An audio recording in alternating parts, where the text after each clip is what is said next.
Okay, cool. So, hello, Diogo Martins. Thank you for agreeing to participate in this interview. It is part of NL's work on a special issue of the International Journal of Disability and Social Justice, which is intended to mark the 50 years of independent living in 2022. The topic of the interview and the special issue is independent living in Europe and beyond, past, present, and the future.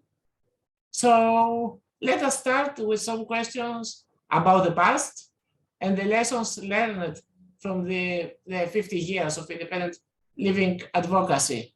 So Diogo, welcome again. And yeah, please tell us, how did you first learn about independent living? What was the impact of it in your life? So, well, I first heard about the concept of independent living probably in 2012, I think, and it was part of a meeting from an activist group here in Portugal. So we were discussing the next steps, and then someone said, "What about independent living?" And actually, most of us were like, "What's that?" Because it wasn't the thing in Portugal, so people actually didn't know about this concept and this idea. So this was completely game changing. Like I would say, like it's still it's one of those moments when you feel like everything you believe on is uh, uh, start to fit into one concept, and that makes perfect sense to you when it is explained the first time. So it was like that. It was something that, of course, I will not say that I perfectly understood it on the first time. It's not like that. It is a process, and I see this process going on with many other people that learned about this after me. So even though it is something that makes perfect sense in terms of practical things, there were some things that I didn't understood at first, and with time these were simplified and made more sense to me, and as they do now. So it's now part of everything I do. So it's not just a concept. It's something that is present every day. Every day. So yeah. Yeah, yeah, I can totally relate and understand what you say. I mean, similar process was happening, of course, in the country I live in, Greece, and in many other countries. So yeah, and you mentioned that, yeah, you didn't understand everything from the beginning, and you mentioned also other people and the journey that was happening with others. So maybe you can tell us a bit who have been your independent living allies all this time, like with who you work together, and maybe who has been afraid of independent living and why. So kind of in a gentle way, who is the enemy? Not, Yeah. not enemy, you understand the way I put it, yes. Yeah. Well, we have enemies and which are identified.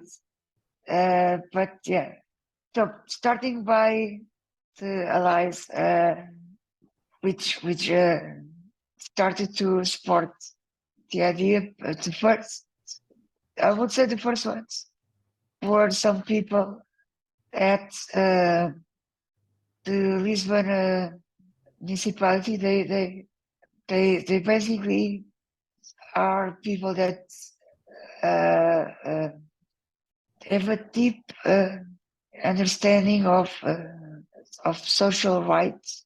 So they work on that field basically, and they even though they don't understand this in the very same way we do, because I think there is this thing that in some point of the independent living philosophy, we can't like it's very difficult for non-disabled people to understand all the impacts and concepts that we feel personally. So it's something that we can't make them feel. So it's fine. But soon as they understand what they can do for us, it's where they start to be analyzed to us. So that's where they started. They started with simple things like supporting us with the first big international conference, which was very important to us in terms of the way things went back in the time, because this conference was where many people could attend and learn about the way this could be implemented in Portugal, and especially regarding personal assistance, because was what we tried to push forward at that time. And so after that, then they started to support us with more challenging things, especially the first pilot project. They were responsible to support that project and to find financing for the project, etc. So they were important, and we are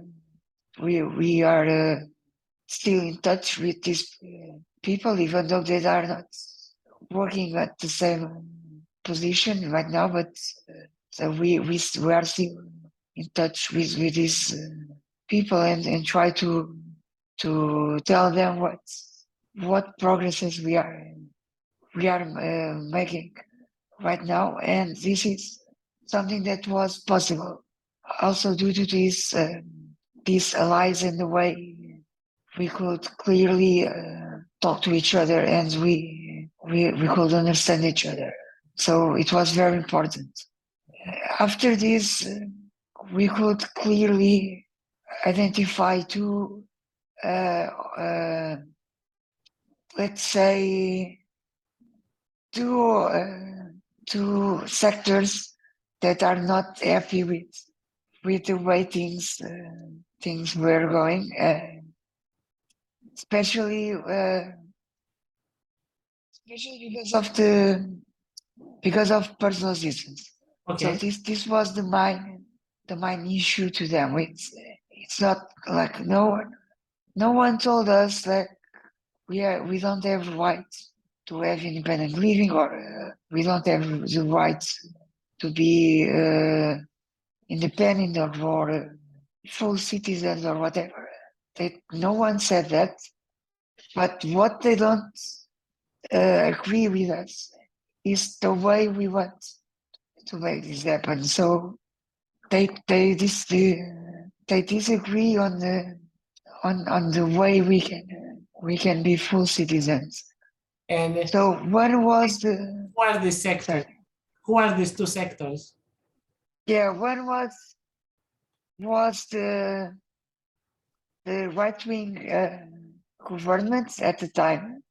They were not very happy to welcome this reasons, and one of them is completely related to the second sector. So the second sector is the institutional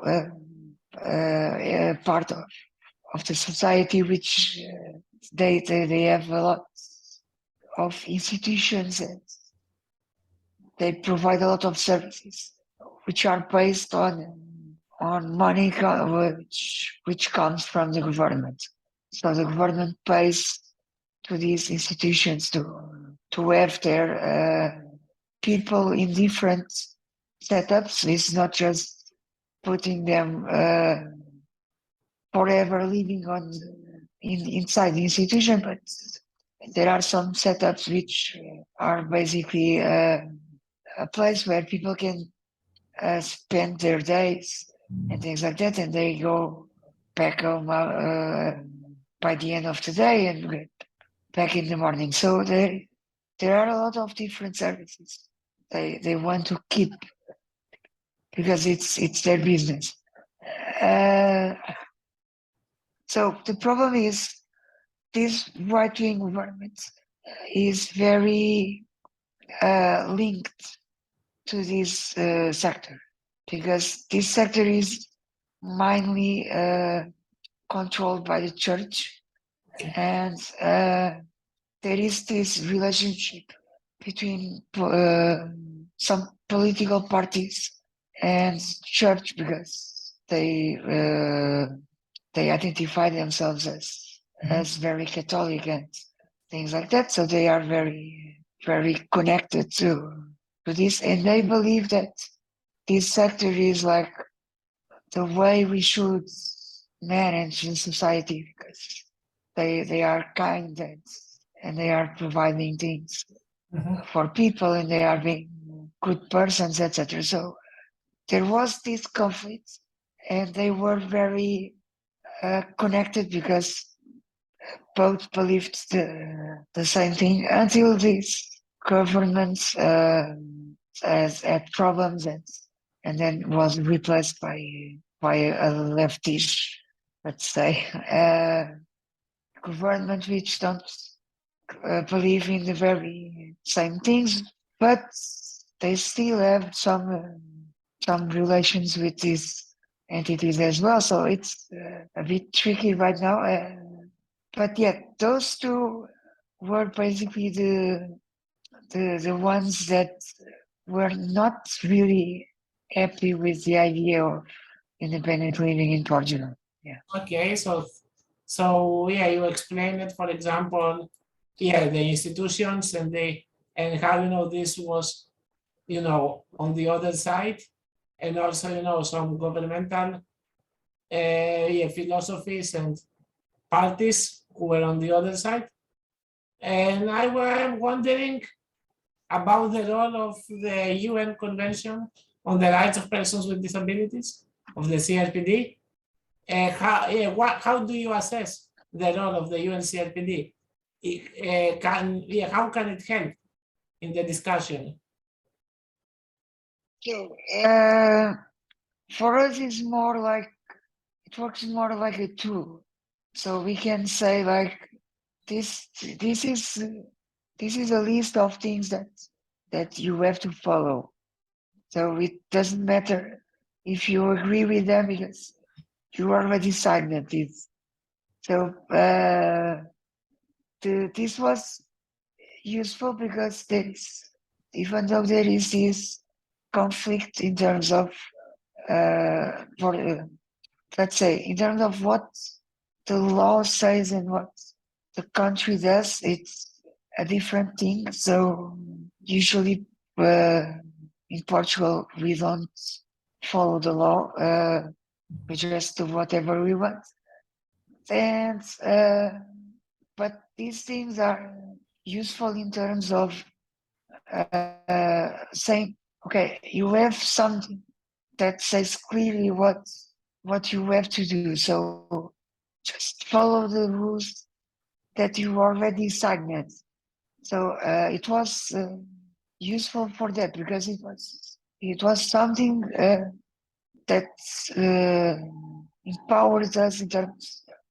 of discussions, Mhm. not in terms of other things, but yeah, Yeah. this part of about discussion was really useful because we could go there and say there is this document which is very important and many other signets and many others are applying this because this is also a good thing to say because they become like jealous of like the others are doing things and we are not and we want to show off stuff.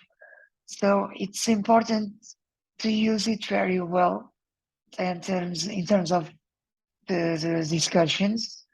So that's what we tried to do as much as we could. In terms of application, I think we are still trying to implement parts of the controlling system of the convention. So it's not fully deployed in Portugal. So we don't have as many information as we would like to have in terms of say like the convention is implemented on this and not on that. So it's what we should do or not. And this is something that we still have to work on and still have to improve because the ones that exist, I know that there is one which works really well. It's an observatory that tries to get information about what's going on and how implemented or not. It's a convention and they work really well. But then there is this more formal entity within the parliament which does the founding and things like that, so they can't work as they should. So it's a bit more complex. Okay. Yeah. I mean, that's yeah.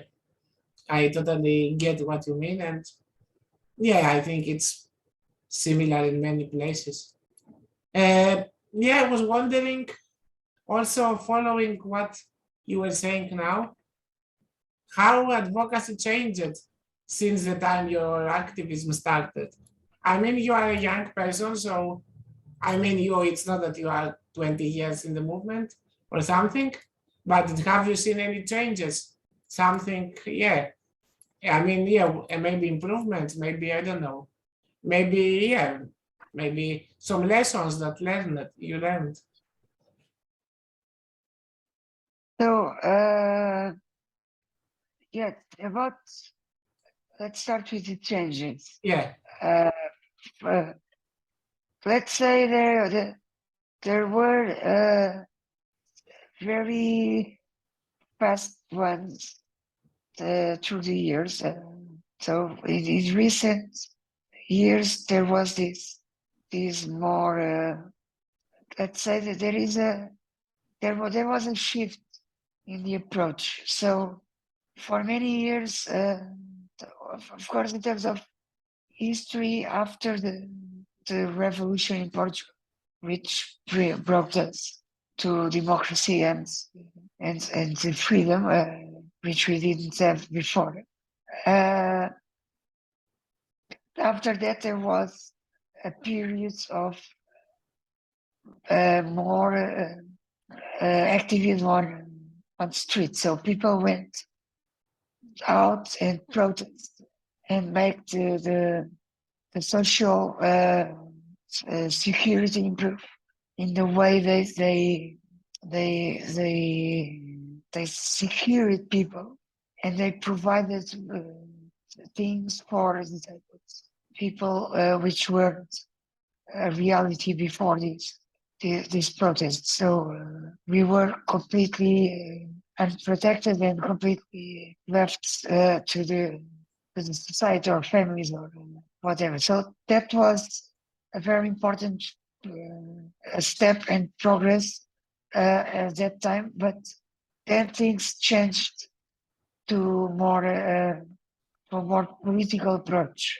So basically, the organizations try to talk and try to be nice to politicians and try to please them To lobby. to make things.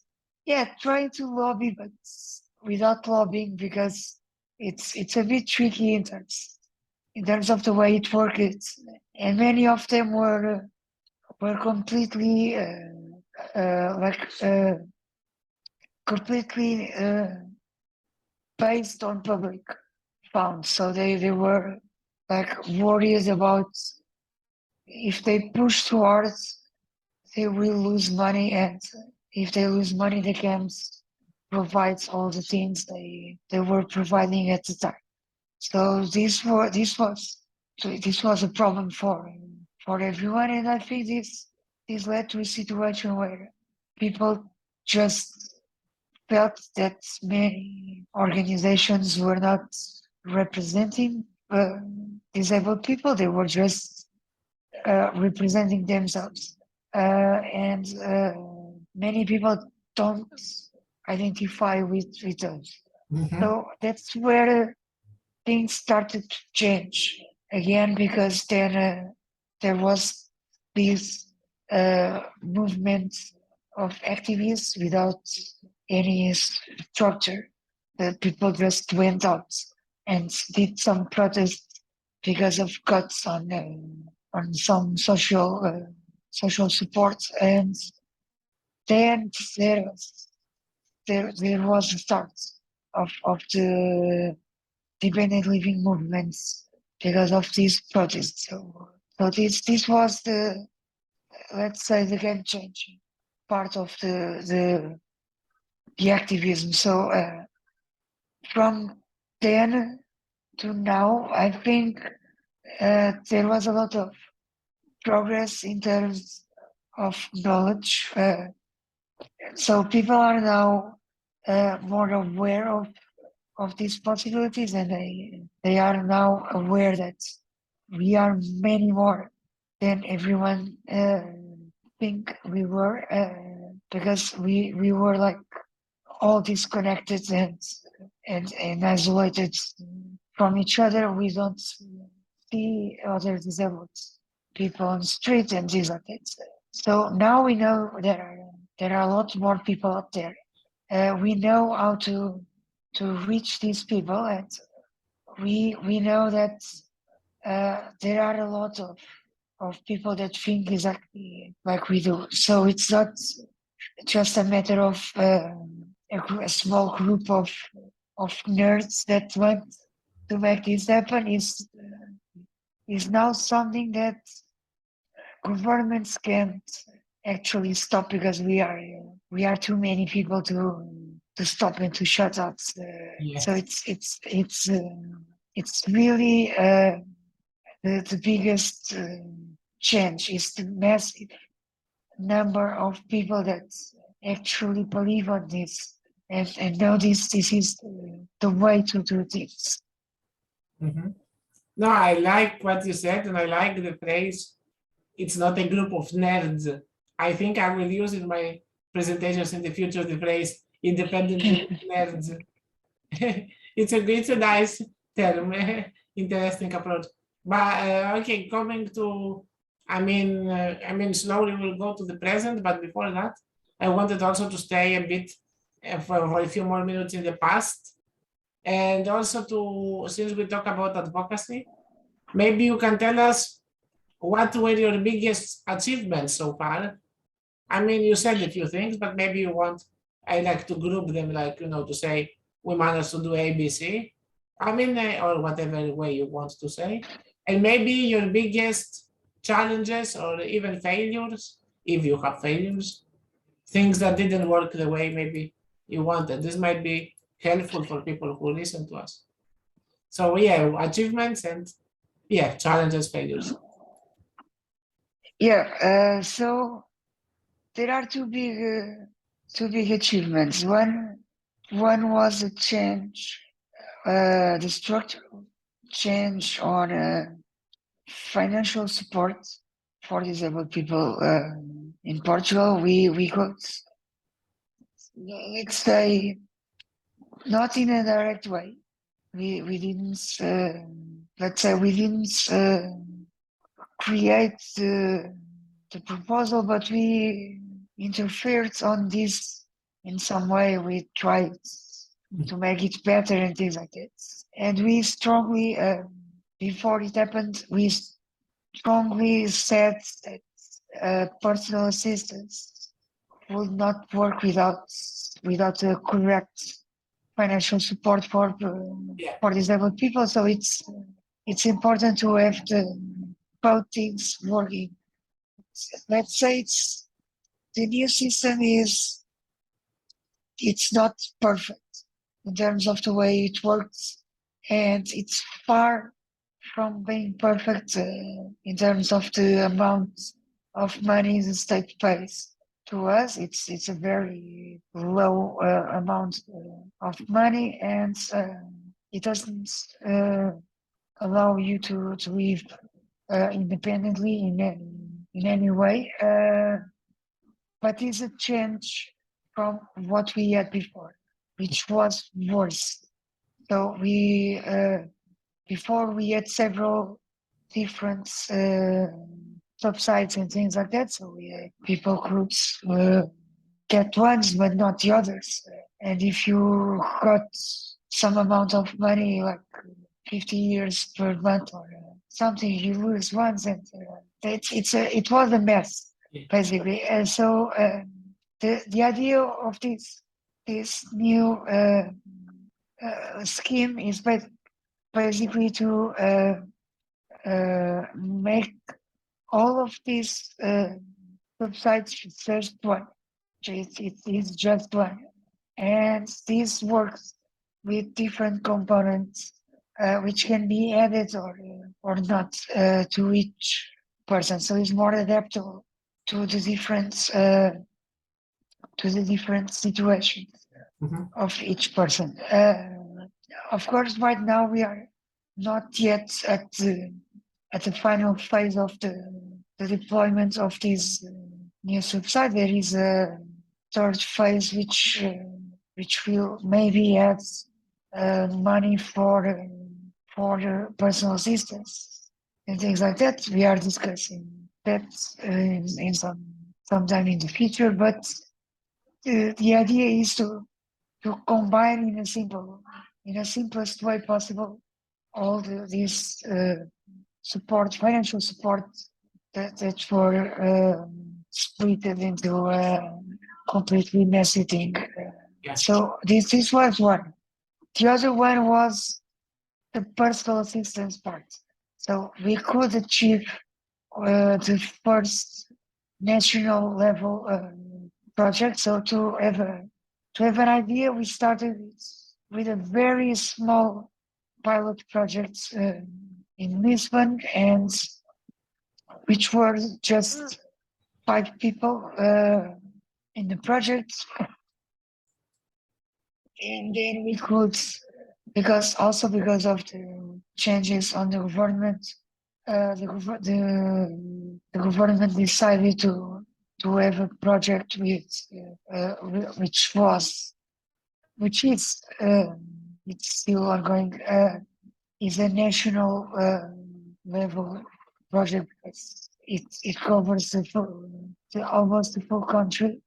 There are some parts which are not covered right now for the project, but the idea is to test the many differences across the country, and we now learn about all these differences. We know that it is completely different to find personal assistants, people that want to be personal assistants. In many places it's difficult, in others are very easy to find. So it's a bit interesting Yeah. to learn all these things. And the idea is to take all this information and create a law based on the way the project goes to the future. So basically, this was the second biggest achievement. Like we have now a process. Again, we are sure that we can't stop the process. So no one can stop this because it's now too many people. It's now a thing that's like social media are paying attention. So they if someone talks about stopping personal assistance, they will come and report that immediately. So this is now more a social response rather than just a pilot project. And we are sure that even we are the only thing we are not sure is about the quality of what's coming next. So that's where we have to still fight a lot to make sure this will be based on the independent living principles.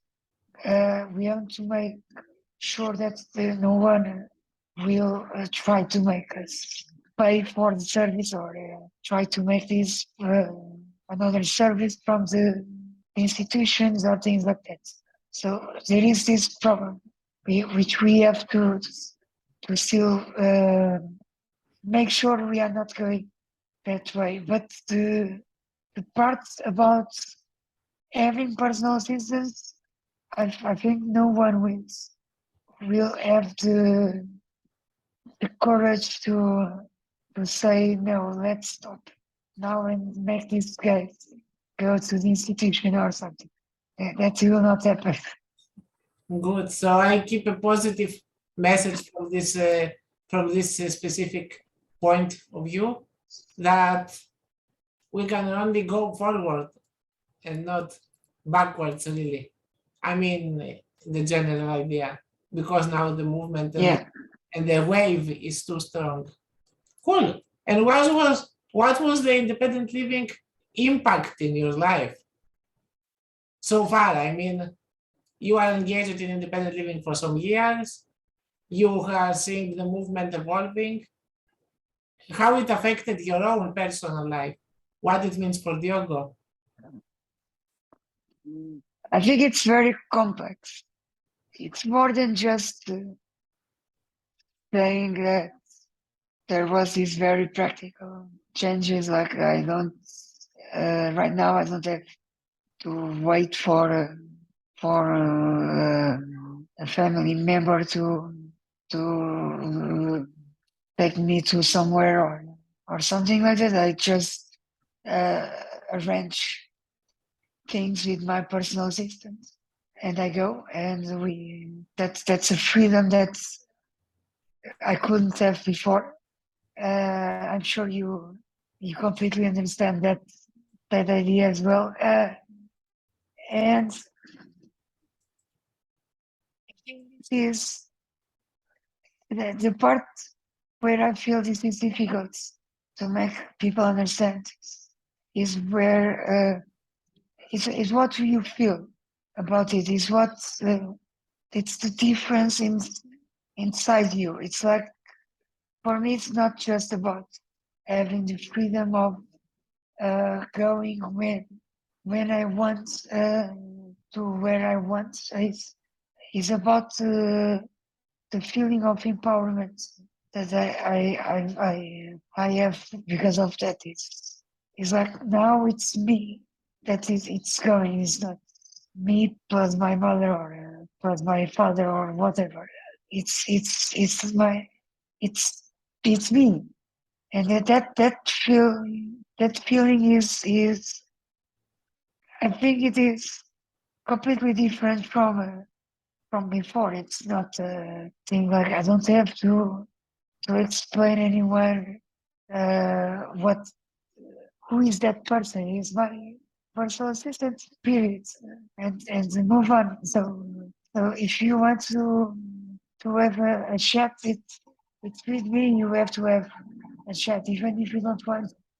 it's something that it's something that is powerful in terms of the way I perceive myself, Yeah. and I can do things that I wouldn't because of that. As you know, like the way families work, sometimes is very weird, and like having this opportunity to not follow exactly what the family does, it's really a great feeling for me. Especially, it's important to because of having personal success. I could start using more public transport than before, and personally, this is extremely important to me, and it was very uh, uh, let's say very empowering this way that I could just say no. Today I will go to this place by public transport because I want to. I don't want to take the car. I want to just go by train or by bus or whatever. So it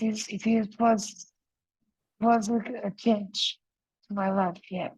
Yes, totally get what you mean. And yeah, I mean, you also mentioned families. We could have a whole webinar only about the relationship of families and independent living and the role, whether it is empowering and Yeah. supporting, or on the other side, there is a big debate about that. And a lot of positive things. I think families can play a really important role in our lives and empowerment. But yeah, there is also some challenges. But okay, we discussed it about the past. I mean, with blending a little bit also the today in the discussion and the way you expressed some of the things. But yeah, tell me a little bit about the present now. What are the main tasks of independent living advocacy today? What are your priorities nowadays? So let's say one very practical thing is to manage the actual pilot project. So we are also part of it. We organized in a way that we can actually manage the part of the project. So it is split between many different organizations. Some of them are also institutions, and they want to some of them want to change, and that's good because they want to try this because they want to change the way they work. Some others just want this because it's another thing where they can get money from, and it's yeah, well, that's what we don't want. So our idea was to be part of the project to manage this in a way that replicates as much as possible the principles of the independent living. So it's the way we try to make this. So we try to make the of course there are things that we can't go around because they are part of the law, and Yes. even though that we all try to not follow the law, but we have to follow in some things. So we can manage exactly as the principles want. So there are things like direct payments which are not possible by law. The project does not allow that. But there are a lot of other things we can replicate. So, for example, if we set up a full process to make people decide about their personal assistance. So the organization don't say these are the ones that we think they fit for you or things like that. We tell people just if they want to choose by themselves, they can. if they want to ask for help, they can. So it's very flexible in terms of the way people can ask for personal assistance. So they can just tell what they really want to do, and that's a very different approach from others, which are trying to to monopolize the way they can work on this Yeah. and try to say, no, this is the person that you have to have or something like that. The other thing is about the hours. We try as max as possible. We try to not influence the number of hours people have. They just tell us what they want and what they need, and we have to collect some information about what are the tasks and what are the times for the pilot projects, because they require this information. But the idea is to say, okay, you decide how many hours you need. We are going to try to figure out how to finance these hours. So this is part of the thing, and I think then we have a lot more things to do, because the big challenge is actually uh, let's say managing this information in a way that we can influence Yeah. the project for the future. So for us, we take this data really serious in terms of what we learn about the project and what we should do and what we should improve, etc. So the idea is to, based on the way we are managing and what we find that may be a problem or not, taking this and say, let's make sure that the law does have this in that way that also makes the project worse. So let's make sure the law will have the things to make this work really well for everyone. So this is now a big part of the work, and this is part of the work for the future also. So it is important Yeah. to start now and have these things. And the other part is about sharing the knowledge, basically about Sharing in the one hand sharing the this. knowledge. Okay. Okay. Yeah, because in one hand we want to share about uh, what we learn about the projects from the project.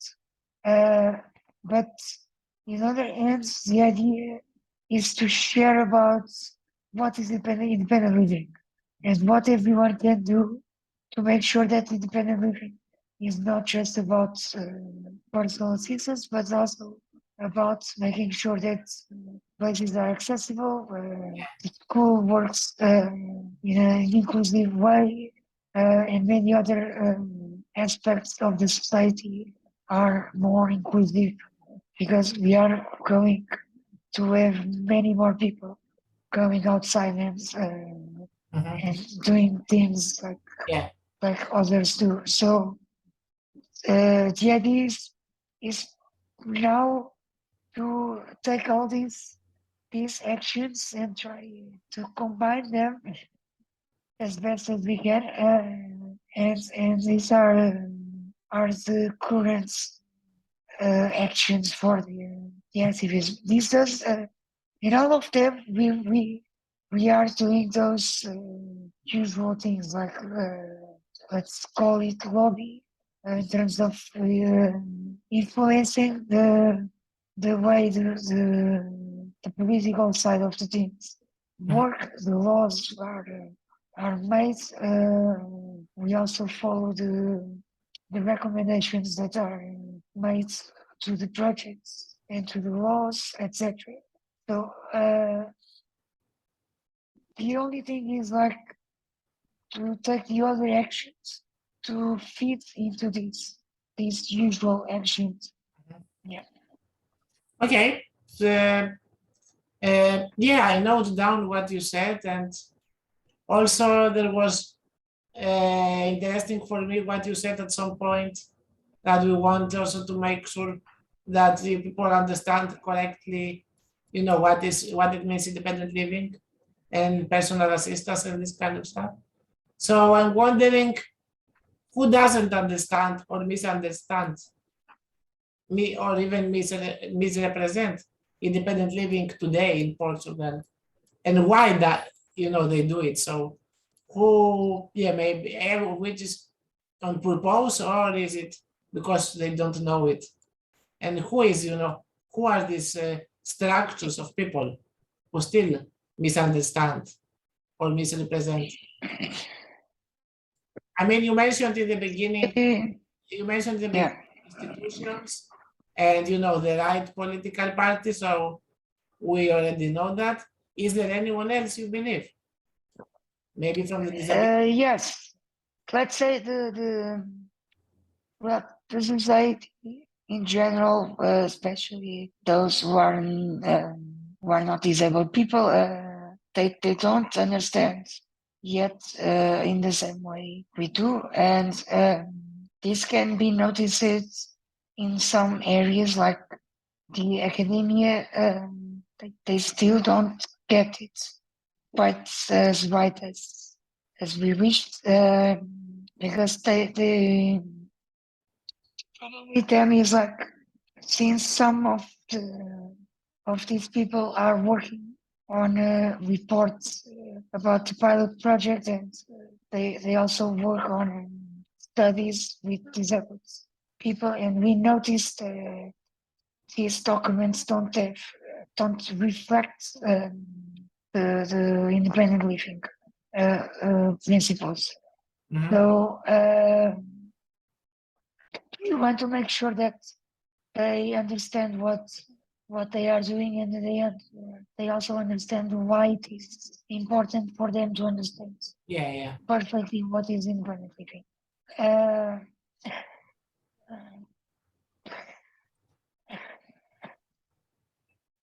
uh, okay.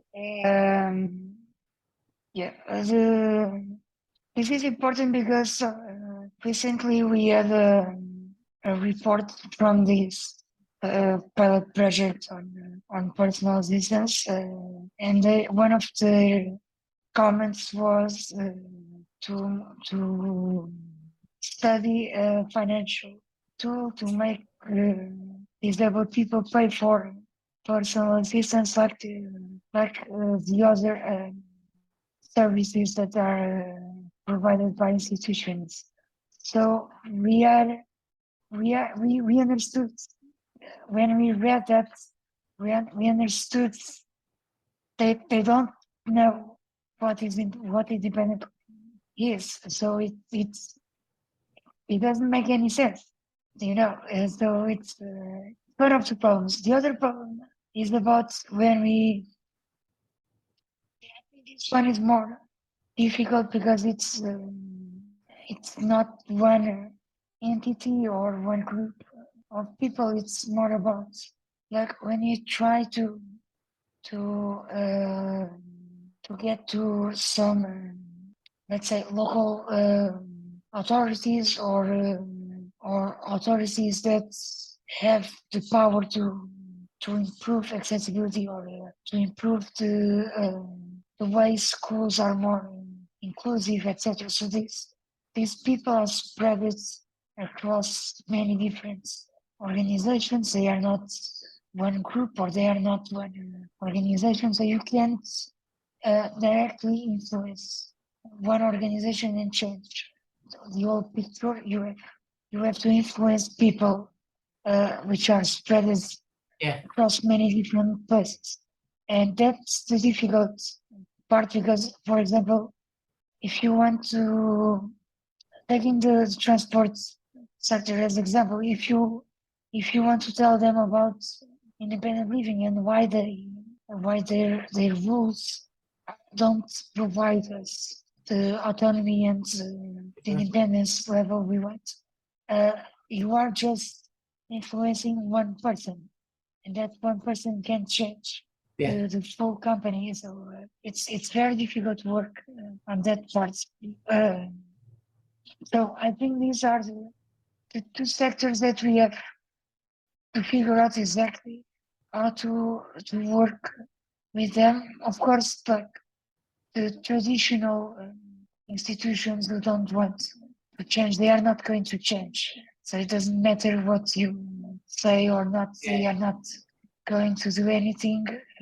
We have a good relationship with those that want to change, those ones who want to understand what is independent living and want to promote it. We have a good relationship with them. So they are okay with to go with, so you can talk with them. They don't get it quickly because most of them are non-disabled people Yeah. there. So you get it, it's very difficult. And what about? They also try, No, sorry, go on. no, they also try to have those wrong concepts of independent living, like trying to have residence for autonomy and things Yeah. like that, and then we say it's not the way Yeah. we should be working, and they try to figure out exactly what they should then do and things like that. But it's a slow process for them. Yeah. We understand that they are very difficult to change quickly. And very briefly, because we are kind of going a bit over time and there is still a lot of interesting things to discuss. So very briefly also, I would like to ask you about the role of disabled people in all this matter of understanding and perspective on independent living. Are all disabled people on the same side and understanding in Portugal what it means independent living? Do you have a good cooperation with everyone? Let's say we are all on the same side. We are not at the same level of understanding, Okay. and that's part of the work. Like when we try to make sure that everyone knows about independent living, is also making sure that disabled people know about it, and they then let them decide what they want to do with that information. But it's about making everyone aware that they have this possibility. Yeah. They don't have to be stuck on those old ideas of disability, and I think almost everyone, like 99% of people, they just go ahead with independent living. The only thing is, but this is cultural, so every Portuguese have these features built in as we born. Is like the more pessimist way of seeing everything. So it's like when you talk about independent living and the personal assistance, etc., people start to say, yeah, this is not going to happen in Portugal because nothing happens in Portugal. And the others are always better than us and things like that. So Yeah. this is the perspective of the negative side of the things. So I think this is a very difficult part of like saying, no, it is actually possible, yeah. And something we didn't discuss yet, and it's interesting. Tell me a little bit how universal is independent living in your country. So is independent living for everyone? Is it applicable to every?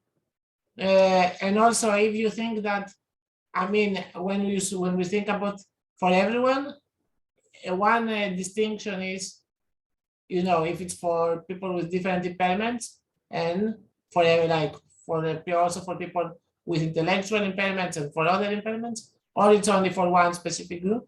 And the other part is if you think this is applicable in every country and culture, or it's only for specific, maybe only for white West world? Or yeah, what is your belief? Is independent living for everyone? So in terms of the rules, this is a pilot project. So the only big limitation that the pilot projects have is the number of available places for people to be in the pilots. So it's not an open project. You have there was a period of where people said, "I want to have personal assistance," and then people were chosen to be part of the projects, and then they become actually part of it. So even though the number is growing across the year, so we are now on the third year of the project, and the number reached this year 1,000 people, Okay. which is not enough. It's far from enough in terms of how many people really want to have personal assistance, but it's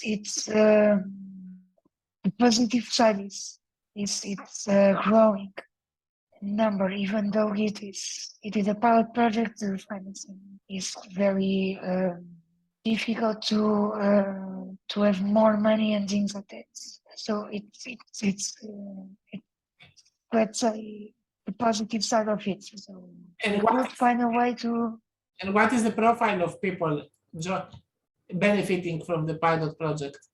Is it wheelchair users? So most of people are people with physical impairments.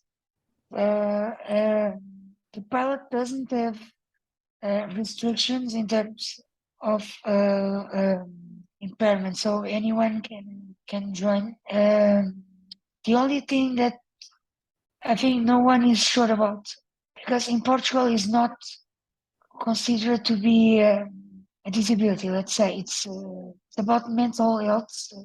So there is this difference between intellectual disability or mental health. These are considered to be different in terms of legislation. So you can ask for disability status if the problem is related with the mental health issue, and even if that creates limitations on a person's life, it's not considered to be a disability. So that's the only thing that we can't go around. But in terms of intellectual disability, yeah, we can have people on the project. We have, especially there are a lot of autistic people that want to be part of the project, and they are part of the project as full participants, and we found out the way we should improve the communication, so we can so we learn about these aspects of giving time and finding other ways to communicate, etc. So it's perfectly working right now. Cool. And yeah, I think this is applicable in other places. I think you have, it's like each country have to find some specific ways to manage the practical part of it. So I think this is not about the principles of the independent living. They are okay to be applicable everywhere, but it's the practical sides of the things. Like there are different laws, there are different ways to work and things like that. So I think this is where you have to find the specific things that you have to adjust to your reality. So it's not, I wouldn't say like to come here and copy exactly what we are doing because it's not going to work exactly in the same way in other countries. Yeah. So you may have to change the Why not? contracts. You have to change the way you manage the amount of personal assistants. You have to manage many other things that are related to the laws and the way things work. Mhm. And then I wanted to ask you before we go to the future and to the last part of our interview. One last question in the present section.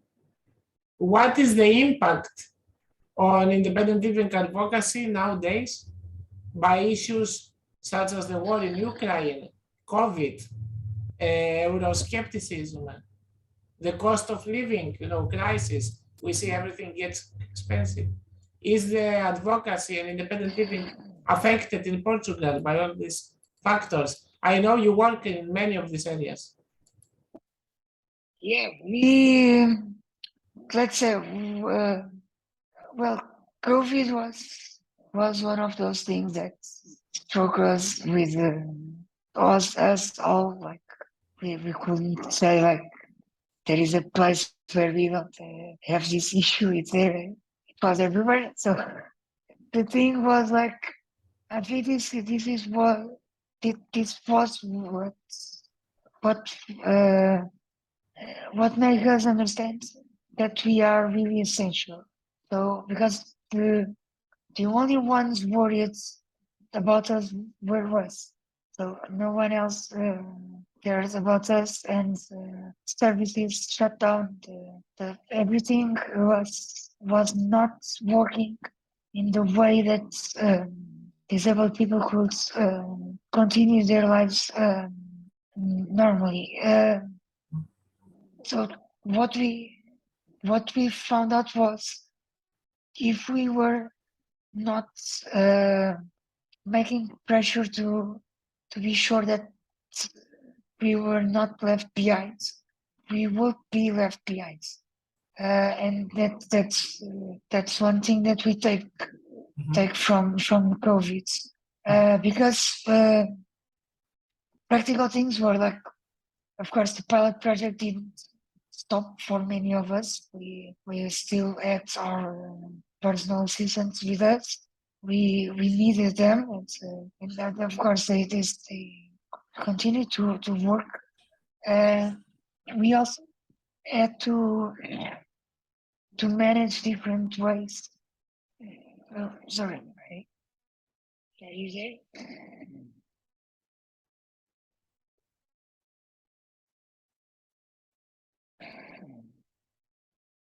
Can you? Yeah, you are on mute. Sorry. Yeah, yeah, sorry, some technical issues. But now all good. Yeah, we can. I'm sorry I interrupted. Yeah, please continue. I was just saying that so for many things we just had to took over the responsibility of carry on and moving on with services and alternative ways to keep our lives going on, and that was the way we understood that we were really essential. About the issues related to refugees and war, especially the Ukrainian war. It's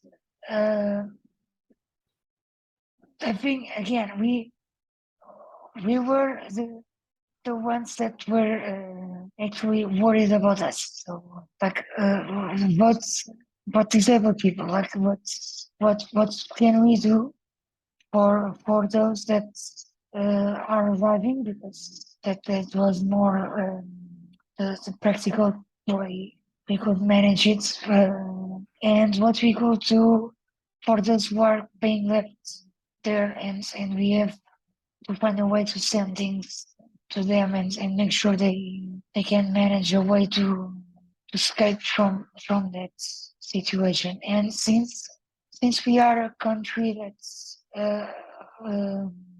welcome so many refugees from many different countries.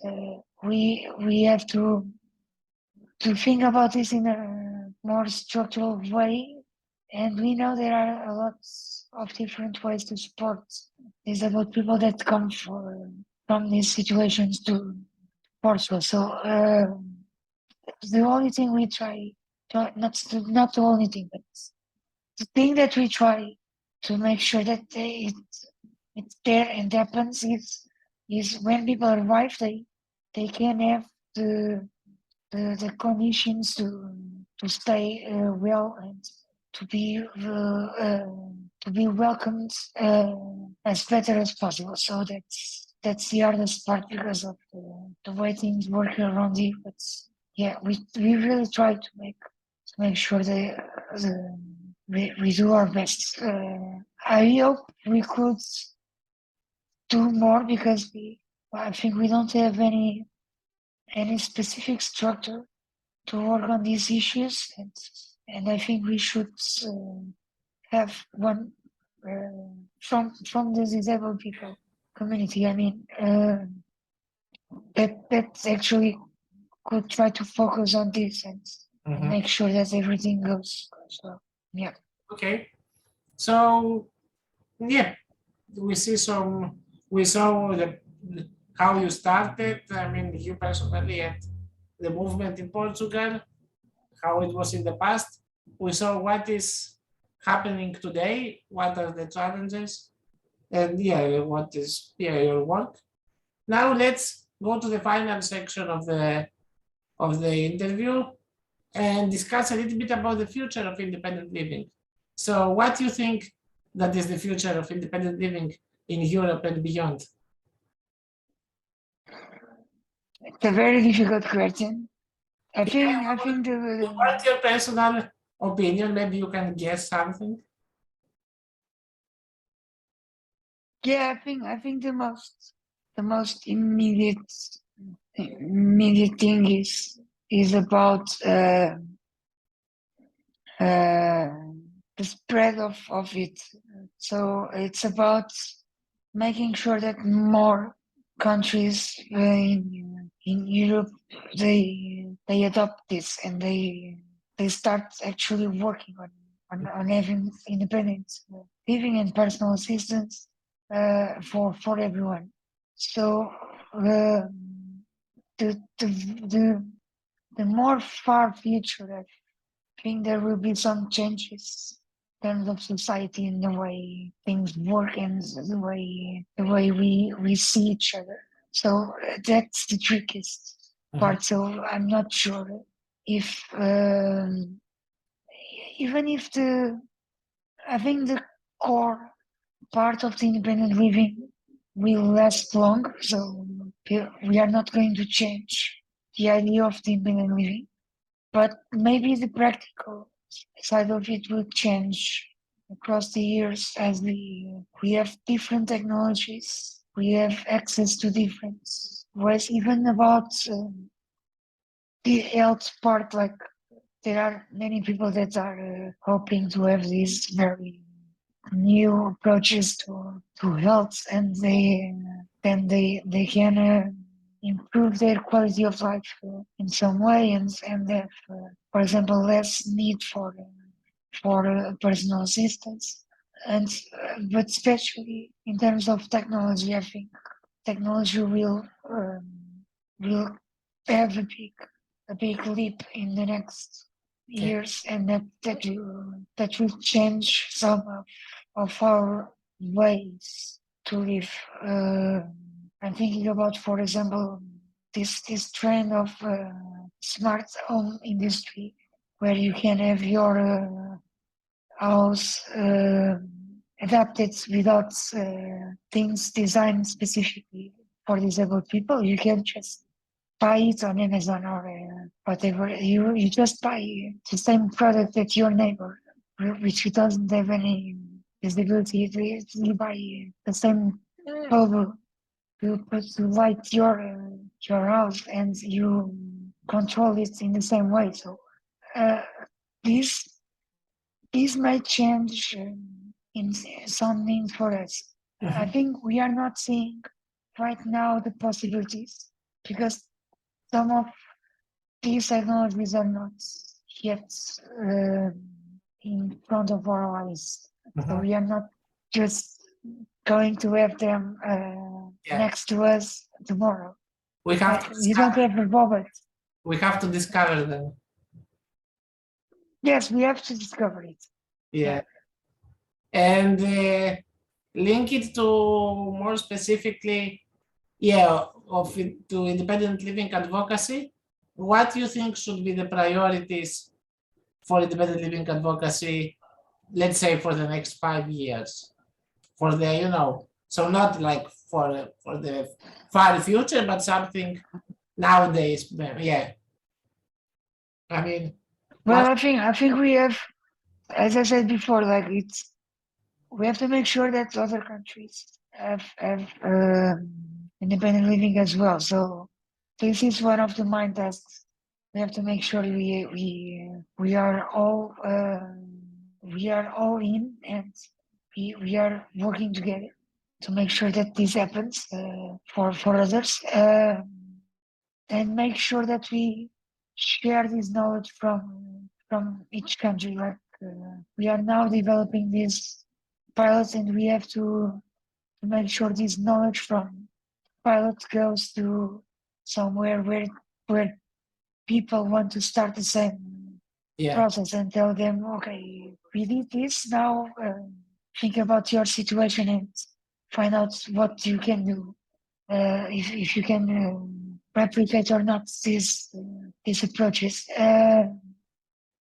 So the other thing is making sure that independent living is more similar across different countries to make it easy to, for example, if you have, so nowadays you have this amazing thing like you can work everywhere, so you are not just stuck to your language or your country or whatever. So it's important to make sure that if you go to another country, you are going to find the same conditions or better conditions.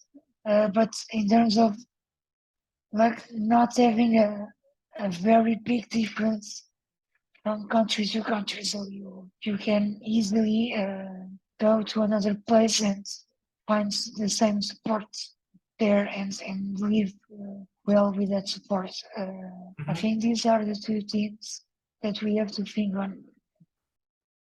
And you are a young person yourself, member also of the NL Youth Network. What do you think is the role of younger generation of independent living activism? Also, I mean, from what you see in Portugal, what is the role of young people in the movement? And for the future. Um, well, I think most of them have uh, uh, let's say, I think the biggest difference is about the way they want to communicate. So we are a bit more old school, like the idea of protests and just go to talk with someone and things like that.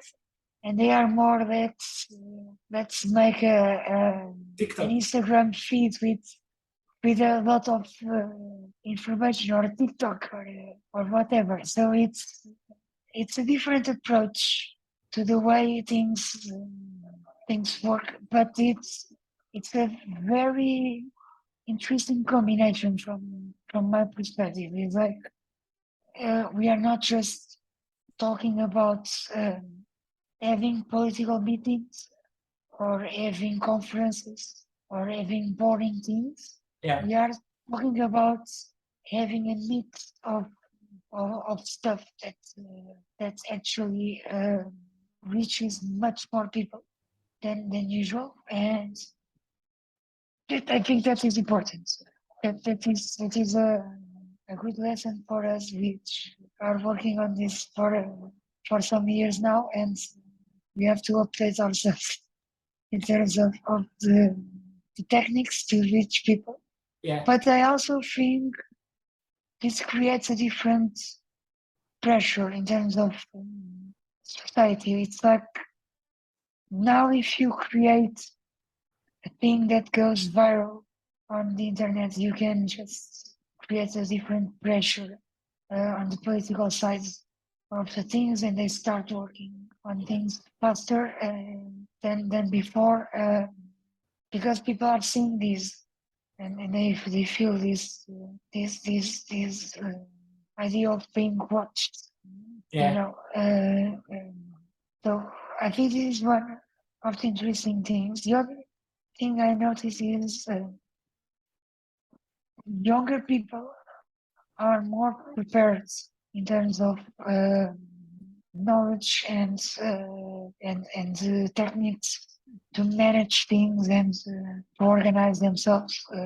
So that's quite good to have this impression. I feel like I don't have to fear like the organization will fall apart because the next ones will not know how to manage Yeah. things. They know how to do that. They need to understand how it worked before, and they will improve it for the future. So I think this is important. Of course, there is the only negative side of it. It's maybe some feeling of like now we don't have to fight in the same way. So that's maybe the only thing that I feel some people, not all, but some people feel like, okay, we can just go easy and not go and not doing some harsh things on streets or things like that. We can go easy and relax a bit, and this is not.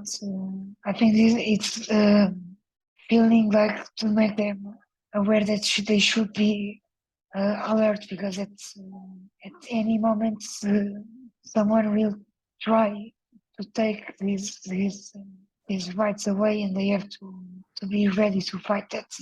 Mhm. No, thank you. Thank you. It was very interesting to see the point of view for you from your side of young people, especially since you're one of them. And what I keep, and I think with this we more or less close the discussion. I mean, we could talk forever.